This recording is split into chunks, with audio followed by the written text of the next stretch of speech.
Halo semua, kami dari kelompok 10 dengan saya Nesya Harenta dengan NIM 220200149. Saya Muhammad Akbar Ilhan Sepohan dengan NIM 220200440.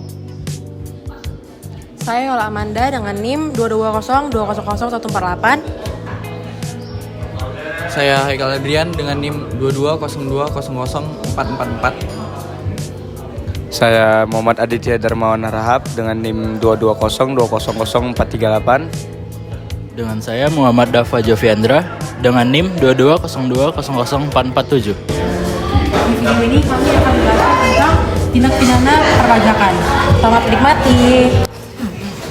Saya Yola dan untuk pertama kalinya saya akan menjelaskan tentang pengertian tindak pidana perpajakan. Tindak pidana pajak merupakan pelanggaran terhadap undang-undang dan peraturan pajak negara kita, yaitu negara Indonesia, dan pelakunya harus mendapatkan sanksi atau hukuman.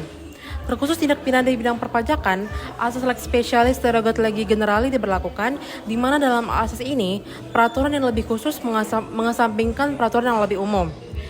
Dalam Undang-Undang Nomor 28 Tahun 2007 tentang Ketentuan Umum dan Tata Cara Perpajakan, tidak ada penjelasan tentang definisi tindak pidana perpajakan itu sendiri. Akan tetapi, dalam penjelasan pasal 33 ayat 3 Undang-Undang Nomor 25 Tahun 2007 tentang penanaman modal, yang dimaksud dengan tindak pidana perpajakan adalah informasi yang tidak benar mengenai laporan yang terkait dengan pemungutan pajak dengan menyampaikan surat pemberitahuan, tetapi yang isinya tidak benar atau tidak lengkap, atau melampirkan keterangan yang tidak benar sehingga dapat menimbulkan kerugian pada negara dan kejahatan lain yang diatur dalam undang-undang yang mengatur perpajakan. Aturan teknis perpajakan juga memberikan definisi tindak pidana perpajakan, yaitu Peraturan Menteri Keuangan atau PMK nomor 239/PMK 03/2014 tentang tata cara pemeriksaan bukti permulaan tindak pidana di bidang perpajakan, khususnya dicantumkan dalam pasal 1 angka 5 menyatakan bahwa tindak pidana di bidang perpajakan adalah perbuatan yang diancam sanksi pidana oleh undang-undang di bidang perpajakan yang meliputi pasal 38, pasal 39, pasal 39A, pasal 41, pasal 41A, pasal 41B, pasal 41C, dan pasal 43 Undang-Undang KUP, pasal 24 dan pasal 25 Undang-Undang PBB, pasal 13 dan pasal 14 Undang-Undang Bea Metrai, dan pasal 41A Undang-Undang PPSP. Terdapat 4 unsur dalam tindak pidana perpajakan, yaitu yang pertama ada subjek, yaitu merupakan pelaku suatu tindak pidana. Jadi dalam pasal 38, 39, dan 39A Undang-Undang Nomor 28 Tahun 2007 ditandai dengan kata setiap orang. Dalam pasal 43 ayat 1 juga dinyatakan ketentuan sebagaimana dimaksud dalam pasal 39 dan pasal 39A berlaku juga bagi wakil, kuasa, pegawai dari wajib pajak atau pihak lain yang menyuruh melakukan, yang turut serta melakukan, yang menganjurkan, atau yang membantu melakukan tindak pidana di bidang perpajakan. Yang kedua ada perbuatan, merupakan tindakan dalam perpajakan yang tidak memenuhi syarat undang-undang dan bertentangan dengan hukum. Yang ketiga ada akibat. Jadi unsur ini menimbulkan akibat dari situasi yang dilarang. Contohnya, terdapat dalam pasal 38 Undang-Undang Nomor 28 Tahun 2007 yang menyatakan bahwa setiap orang yang karena kealpaannya, yang pertama tidak menyampaikan surat pemberitahuan, atau yang kedua menyampaikan surat pemberitahuan tetapi isinya tidak benar atau tidak lengkap, atau melampirkan keterangan yang isinya tidak benar sehingga dapat menimbulkan kerugian pada pendapatan negara, dan perbuatan tersebut merupakan perbuatan setelah perbuatan yang pertama kali sebagaimana dimaksud dalam pasal 13A, didenda paling sedikit 1 kali jumlah pajak terutang yang tidak atau kurang dibayar, dan paling banyak 2 kali jumlah pajak terutang yang tidak atau kurang dibayar, atau dipidana kurungan paling singkat 3 bulan atau paling lama 1 tahun. Terkait perbuatan yang telah disebutkan menyebabkan kerugian pada pendapatan negara, sehingga setiap orang yang melakukannya akan dikenakan sanksi sesuai dengan jenis tindak pidana yang dilakukan dan sesuai peraturan perundang-undangan yang berlaku. Yang keempat ada kesalahan. Dalam Undang-Undang Perpajakan, kesalahan dibagi berdasarkan mens rea atau niat pelaku yang terdiri dari 2 jenis, yaitu kealpaan dan kesengajaan. Contoh dari kealpaan terdapat dalam pasal 38 Undang-Undang KUP, dan contoh dari kesengajaan terdapat dalam pasal 39 Undang-Undang KUP. penyidik Direktorat Jenderal Pajak atau DJP akan melakukan penyidikan yang terdiri dari berbagai tindakan untuk mencari dan mengumpulkan bukti tentang pelanggaran perpajakan. Tujuan dari penyidikan dan pengumpulan bukti ini adalah untuk menjelaskan pelanggaran perpajakan yang terjadi dan menemukan pelakunya. Pemeriksaan tindak pidana perpajakan melibatkan pemeriksaan bukti awal untuk mendapatkan bukti awal tentang dugaan tindak pidana perpajakan. Tindakan lanjut diputuskan berdasarkan hasil pemeriksaan.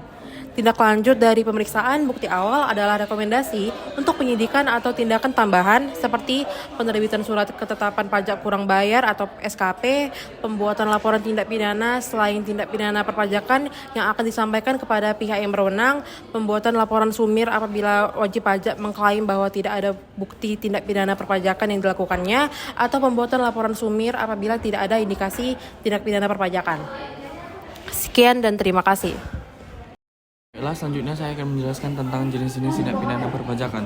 Yang pertama, penghindaran pajak atau tax avoidance. Penghindaran pajak adalah salah satu bentuk transaksi yang ditujukan untuk meminimalkan beban pajak dengan memanfaatkan kelemahan-kelemahan ketentuan pajak atau pemanfaatan kelemahan hukum. Jenis atau bentuk dari penghindaran pajak. Yang pertama, acceptable tax avoidance adalah upaya wajib pajak dalam menghindari pajak yang bisa diterima secara hukum. Praktik penghindaran pajak ini dinamakan demikian karena dianggap memiliki tujuan yang baik serta tidak dilakukan dengan transaksi palsu. Yang kedua, unacceptable tax avoidance adalah upaya wajib pajak dalam menghindari pajak yang tidak bisa diterima secara hukum. Penghindaran pajak ini tidak bisa dikatakan legal karena berdasarkan tujuan yang jahat dan dilakukan dengan transaksi palsu agar bisa menghindari kewajiban pajak. Praktek tax avoidance ini sebenarnya suatu dilema bagi pemerintah karena wajib pajak melakukan pengurangan jumlah pajak yang harus dibayar tapi dilakukan dengan tidak bertentangan dengan ketentuan-ketentuan yang berlaku. Dan penghindaran pajak biasanya dilakukan sebelum SKP keluar. Contoh perilaku penghindaran pajak. 1. Menahan diri. Menahan diri adalah upaya wajib pajak dengan tidak melakukan sesuatu yang bisa dikenai pajak. Contoh A. Tidak membeli atau merokok agar terhindar dari cukai tembakau. B. Tidak melakukan pembelian tas atau barang mewah agar terhindar dari pajak pemakaian barang tersebut. 2. Memindahkan lokasi usaha atau domisili dari lokasi yang tarif pajaknya tinggi ke lokasi yang tarif pajaknya rendah. 3. Penghindaran pajak secara yuridis, yaitu penghindaran pajak yang biasanya dilakukan dengan pemanfaatan kekosongan atau ketidakjelasan undang-undang. 2. Penggelapan pajak atau tax evasion. Penggelapan pajak atau tax evasion adalah upaya penyelundupan pajak, yaitu suatu skema memperkecil pajak yang terutang dengan cara melanggar ketentuan pajak. Contohnya, tidak melaporkan sebagian penjualan, memperbesar biaya dengan cara fiktif, memungut pajak tapi tidak menyetornya. Di antara penyebab penggelapan pajak adalah A. Keadaan lingkungan, B. Pelayanan pajak yang mengecewakan, C. Tingginya tarif pajak, D. Sistem administrasi perpajakan yang buruk. Dilihat dari tingkat kesalahan, maka tindak pidana perpajakan meliputi tindak pidana pelanggaran dan tindak pidana kejahatan. Tindak pidana lainnya adalah 1. Tindak pidana perpajakan residivis sebelum lewat 1 tahun sejak selesainya menjalankan dana penjara. 2.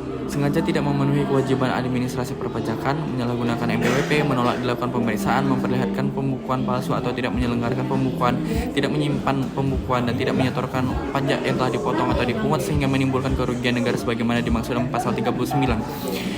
3. Dengan menerbitkan atau menggunakan faktur, bukti pemungutan atau pemotongan atau setoran tidak berdasarkan transaksi yang sebenarnya, atau menerbitkan faktur yang sebelum pengukuhan pasal 39A dengan pidana penjara paling singkat 2 tahun dan paling lama 6 tahun.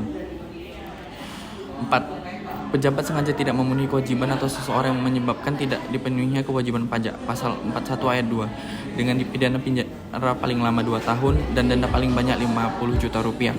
5. Sengaja menghalangi atau mempersulit penyidikan tindak pidana bidang perpajakan dipidana dengan pidana penjara paling lama 3 tahun dan denda paling banyak 75 juta rupiah. Baik, selanjutnya saya akan menjelaskan tentang penyidikan tindak pidana perpajakan.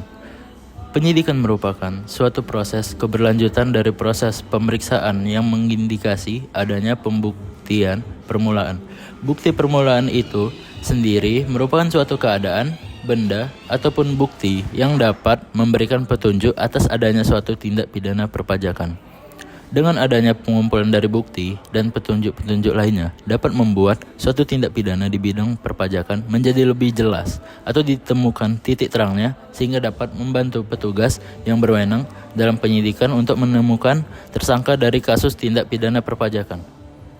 Apabila bercermin pada Undang-Undang Ketentuan Umum dan Tata Cara Perpajakan, khususnya pada pasal 1 angka 31, menjelaskan bahwa penyidikan pajak atau lebih tepatnya disebut dengan penyidikan tindak pidana di bidang perpajakan merupakan suatu rangkaian tindakan atau kegiatan yang dilakukan oleh penyidikan untuk mendapat, mencari, dan mengumpulkan bukti-bukti yang kuat.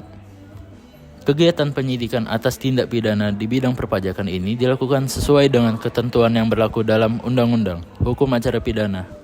Sesuai dengan ketentuan KUHP dan KUHP, dapat diketahui bahwa penyidikan ini termasuk ke dalam salah satu agenda penyidik yang dilakukan untuk mengumpulkan bukti untuk menemukan titik terang dan tersangka dari tindak pidana tersebut. Terdapat subjek yang dikenakan risiko ancaman tindak pidana pajak ini, yaitu yang pertama ada wajib pajak, yang kedua ada petugas pajak, yang ketiga ada pihak ketiga yang membantu penyelesaian baik dalam proses sebelum atau sesudah kegiatan pidana pajak ini terjadi. Dan saya akan membahas tujuan dari penyidikan pajak, yaitu Direktorat Jenderal Pajak melakukan penegakan hukum di bidang perpajakan dengan menjadikan proses penegakan hukum ini sebagai upaya terakhir. Hal ini disebabkan karena undang-undang pada dasarnya memberikan kesempatan bagi wajib pajak yang melakukan kesalahan di bidang perpajakan, baik sengaja maupun tidak disengaja, untuk dapat memperbaiki, membetulkan, dan mengungkapkan ketidakbenarannya tersebut terkait pelaporan surat pemberitahuan pajak atau yang disingkat dengan SPT. Maka apabila wajib pajak tidak menggunakan kesempatan dalam melakukan perbaikan SPT ini, Direktorat Jenderal Pajak akan melakukan proses penegakan hukum berupa pemeriksaan atau penyidikan. Penegakan hukum di bidang perpajakan ini harus dilakukan oleh Direktorat Jenderal Pajak dengan tujuan yang pertama, agar aktivitas penerimaan pajak dapat berjalan dengan baik dan lancar. Yang kedua, memulihkan kerugian atas pendapatan negara. Dan yang ketiga, memberikan efek jerah kepada pelaku penyelewengan pajak dan efek gentar kepada calon pelaku penyelewengan pajak.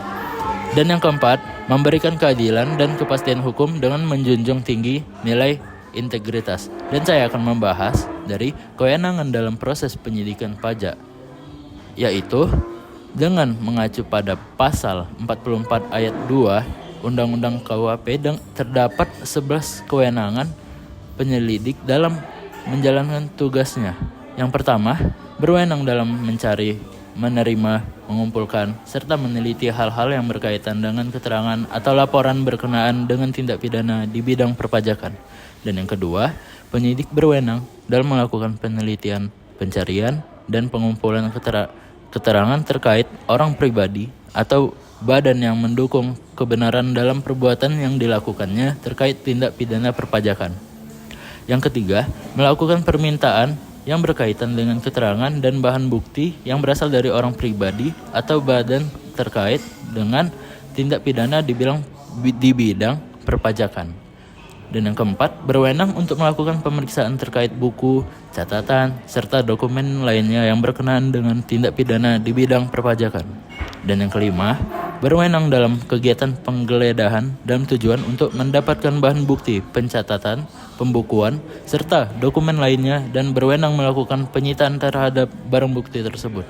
Dan keenam, berwenang untuk melakukan koordinasi atau meminta bantuan kepada tenaga ahli dalam penyelaksanaan tugas penyidikan.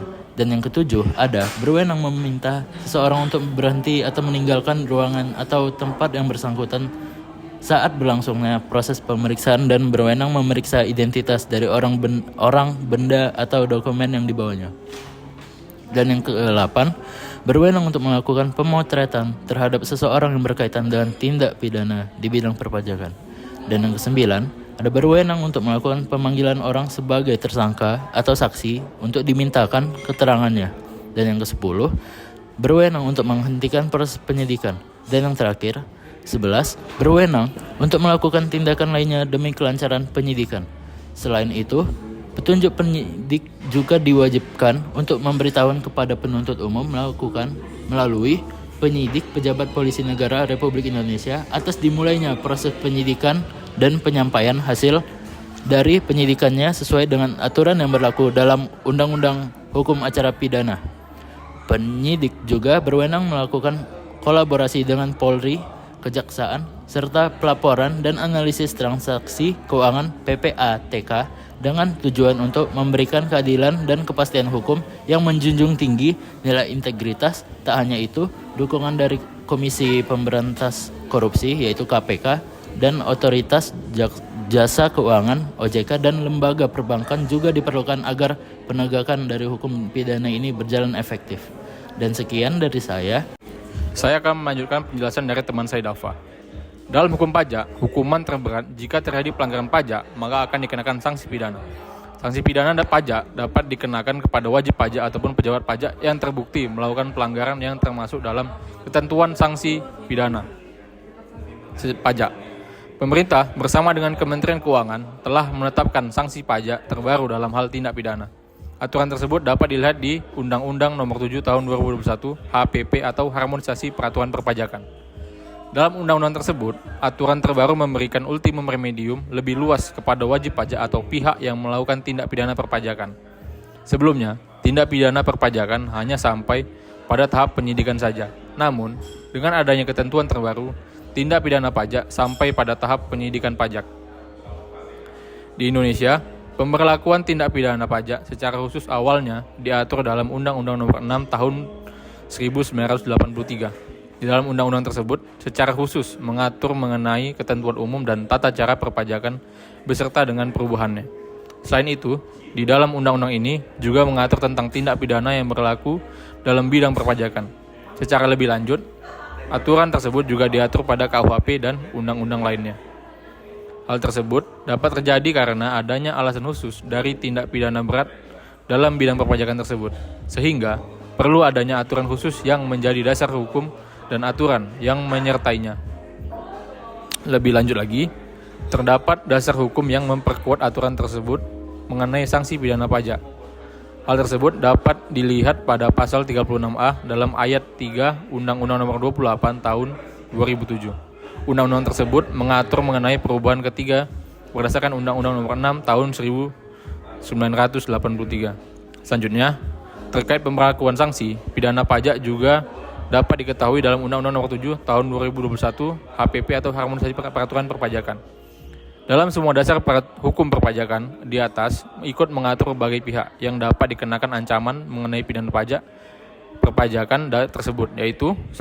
Wajib pajak, yang kedua petugas pajak atau pejabat pajak, yang ketiga pihak ketiga yang memiliki kaitan dengan pelaksanaan kewajiban pajak, baik itu dalam hal sebelum, saat, atau dan sesudah kejadian tindak pidana pajak.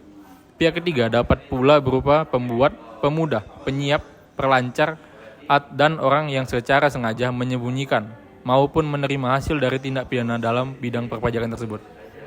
Untuk sanksi pidana akan diterapkan kepada wajib pajak yang secara sengaja atau tidak karena melakukan pelanggaran atau tindak kejahatan dalam kewajibannya membayar pajak yang dapat menimbulkan kerugian bagi negara. Dalam hal ini, bentuk kejahatan yang dilakukan dapat berupa: yang pertama, memalsukan data dan informasi; yang kedua, ketidakbenaran data; yang ketiga, menyembunyikan data dan tidak melaporkan seluruhnya; yang keempat, menyetorkan pajak. Sanksi pidana dapat dikatakan sebagai upaya akhir dari pemerintah dalam menyikapi wajib pajak yang nakal. Bentuk sanksi pidana tindak pelanggaran pajak yang selanjutnya adalah dengan menjatuhkan sanksi pidana yang dalam hal ini dapat berupa: yang pertama, A. Denda pidana. Besaran denda pidana akan disesuaikan dengan bentuk tindak kejahatan yang dilakukannya. Dengan memperhitungkan pihak-pihak yang dirugikan, sanksi ini dapat dikenakan pada 3 subjek yang terbukti bersalah. Yang kedua, pidana kurungan. Untuk pidana kurungan, sanksi ini diberikan sebagai hukuman pengganti dikarenakan wajib pajak tidak sanggup membayar denda pidana. Sanksi ini dikenakan kepada 3 subjek, yaitu wajib pajak, pihak ketiga yang terbukti, dan juga petugas pajak yang memang terbukti bersalah. Yang ketiga, C. Pidana penjara. Pidana penjara akan dijatuhkan pada pelaku tindak kejahatan baik itu wajib pajak, petugas pajak yang terbukti besar dengan pengecualian pihak ketiga tidak dapat terkena sanksi ini. Sekian dari penjelasan saya. Terima kasih. Baik, saya akan melanjutkan penjelasan dari teman saya Akbar. Selanjutnya, saya akan menjelaskan tentang upaya penanggulangan tindak pidana perpajakan. Upaya dilakukan untuk menanggulangi tindak pidana perpajakan secara optimal adalah dengan melakukan pendekatan sistem pertanggungjawaban pidana sebagai salah satu kebijakan kriminalisasi. Upaya pencegahan kejahatan pada hakikatnya merupakan bagian integral dari upaya perlindungan masyarakat atau kesejahteraan sosial. Langkah-langkah untuk memerangi kejahatan perpajakan bertujuan untuk memulihkan pendapatan negara.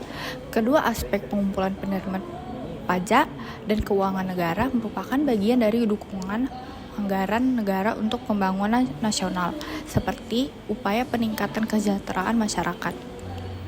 Kerangka hukum untuk pelanggaran pajak diatur dalam UU Nomor 28 Tahun 2007 tentang Ketentuan Umum dan Tata Cara Perpajakan. Ketentuan Umum KUHP diatur tindak pidana yang dapat menjadi asas atau dasar kriminalisasi pelanggaran pajak juga berlaku.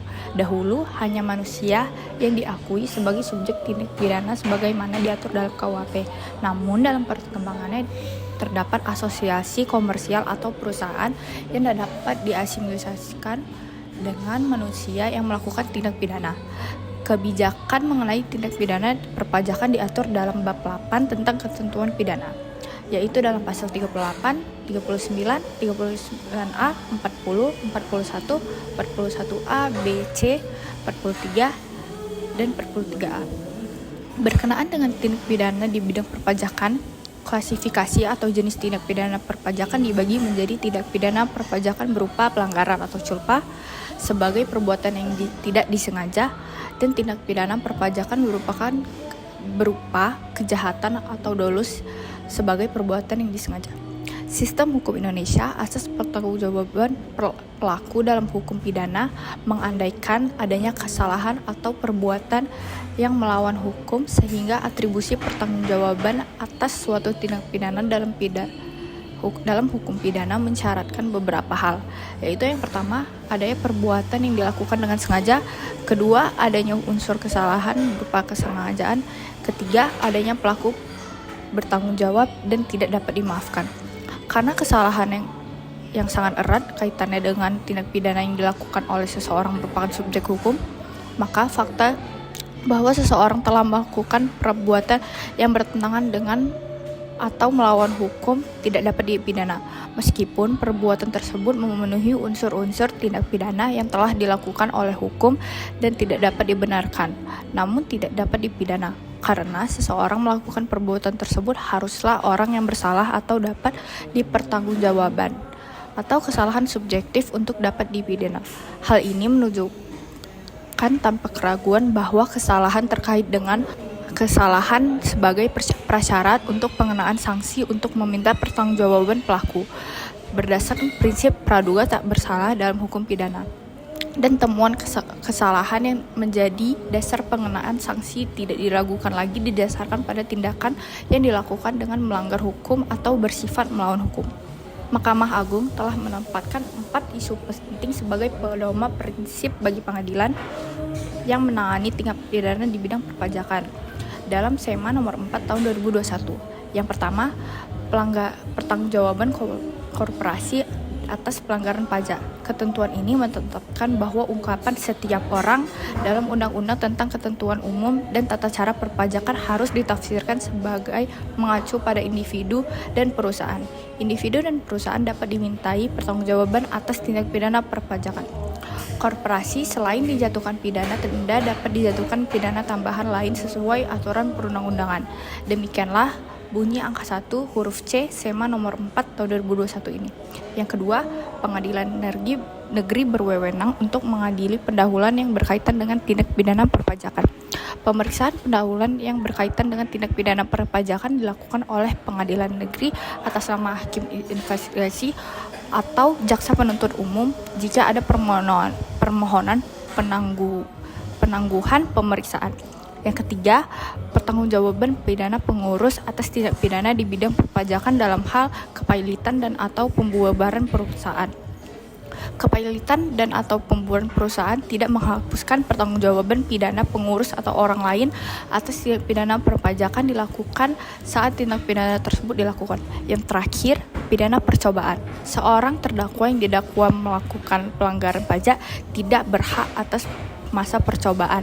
Sekian dari saya, akan dilanjutkan oleh teman saya Adit. Sini saya akan melanjutkan materi dari teman saya Nesya Reta. Saya akan menjelaskan di sini asas-asas dalam tindak pidana perpajakan. Asas-asas tindakan pidana perpajakan adalah prinsip-prinsip hukum yang membimbing dan mengatur penegakan hukum dalam konteks pelanggaran peraturan perpajakan. Prinsip-prinsip ini membantu memastikan bahwa penegakan hukum perpajakan adil, proporsional, dan sesuai dengan hukum yang berlaku. Nah, di sini yang pertama ada asas legalitas atau nullum crimen nolla poena sine lege. Asas ini menegaskan bahwa tindakan pidana perpajakan hanya dapat dikenakan jika undang-undang yang jelas yang menetapkan tindakan tersebut sebagai tindakan pidana. Dengan kata lain, seseorang tidak dapat dihukum atas tindakan yang tidak diatur dalam undang-undang perpajakan yang berlaku. Ini mencerminkan prinsip fundamental bahwa hukum harus jelas dan dapat diakses. Dan yang kedua, ada asas kesalahan atau mens rea. Asas ini menuntut bukti bahwa pelaku memiliki kesalahan mental, yaitu niat jahat atau kelalaian yang disengaja dalam melanggar peraturan perpajakan. Tanpa unsur kesalahan mental, tindakan ini dapat dianggap tindakan pidana perpajakan. Ini menekankan pentingnya bukti yang kuat dan terkait dengan niat pelaku. Yang ketiga, ada asas kausalitas.